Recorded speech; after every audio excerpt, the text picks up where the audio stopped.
Alors, Michel Lecouteux, né le 15 novembre 1934 à Saint-Vas-du-Val, près de Taute.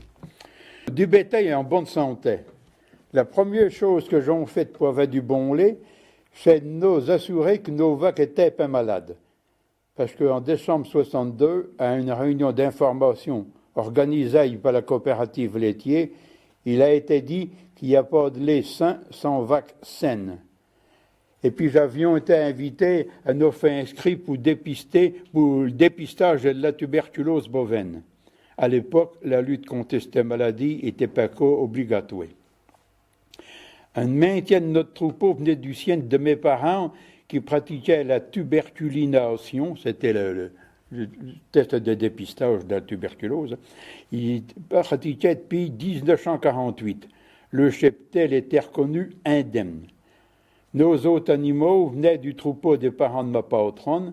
Il n'avait jamais été trouvé de bête tuberculeuse dans les siennes qu'il avait vendues pour l'abattoir. Et pouvions donc penser que nos animaux étaient sains.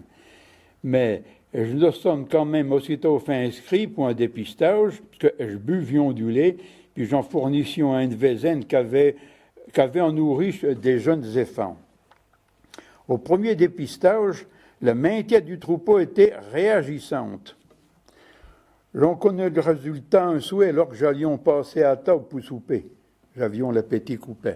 Je me rappelle, c'était le 31 décembre 62, j'aime vous dire. Le lendemain matin, en réalité c'était le surlendemain, parce qu'au 1er janvier, on ne s'est pas occupé de ça, la maintien du troupeau était réagissante. Attendez, je viens de le dire, ça. Le lendemain matin, je rassemblais dans un bâtiment à l'écart les bêtes positives. J'allions les nourrir et les traits, en train de nous occuper des autres. Bien sûr, je prenions pour nos autres puis la vézaine le lait de vaccin. Puis sans tarder, j'envoyais à l'abattoir 2 bétons, puis qui produisaient péco. Était pas la peine de les garder plus longtemps. Ils venaient être partis pour l'abattoir quand la lutte contre la tuberculose bovine est devenue obligatoire et puis subventionnée. Il fallait faire abattre les bêtes positives dans un délai de 6 mois après le dépistage. Puis, bien sûr, désinfecter les étables. Pour que le troupeau soit reconnu indemne, il fallait à 6 mois d'intervalle 2 dépistages sans positive. J'en appliquais les consignes à la lettre, mise à l'écart des bêtes positives, abattage dans le délai de 6 mois, désinfection des étables. En plus de ça, j'avions pris la précaution de bétonner le sol des étables, c'était plus facile à nettoyer puis à désinfecter, puis j'abreuvions le bétail à l'eau potable, alors que l'eau de la ville n'arrivait pas qu'au dans notre quartier. Oui, parce qu'on avait installé une motopompe sur la citerne. Malgré ça, je n'arrivions pas en réelle maladie. Un fait sur 2, il y avait qu'au dépistage des nouvelles positives.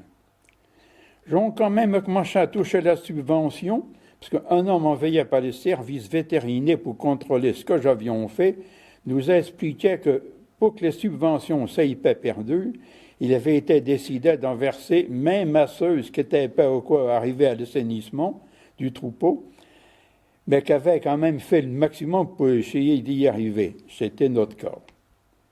Était bizarre d'avoir qu'un dépistage sur 2 qui était bon. J'ai pensé que les bêtes qui avaient déjà le microbe réagissaient pas à la tuberculination parce qu'elle était en train de couver la maladie. Alors, pour ne pas entretenir le loup dans la bercerie, j'ai renoncé au délai de 6 mois qui était accordé pour les faire abattre. Les bêtes positives, il y a un délai de 6 mois pour les bêtes qui étaient en cours de lactation. Bien qu'à donner un codulé, nos 4 dernières réagissantes ont été envoyées à l'abattoir la semaine même du dépistage. Et seulement comme chaque jour arrivait à enrayer la maladie. Mais en 3 ans, on nous a fait abattre en tout plus de bétail que nous n'avions quand j'ai engagé la lutte avant que ça soit obligatoire. Un jour, notre vétérinaire m'a allousé en public parce que, après le premier dépistage, en revenant le lendemain matin pour marcher à l'oreille les bêtes positives, il nous a trouvés en train de les agrouper d'un étable à l'écart des autres. Quelques années plus tard, Irénée Boutin est le président départemental du groupement de défense contre les maladies des animaux, GDMO,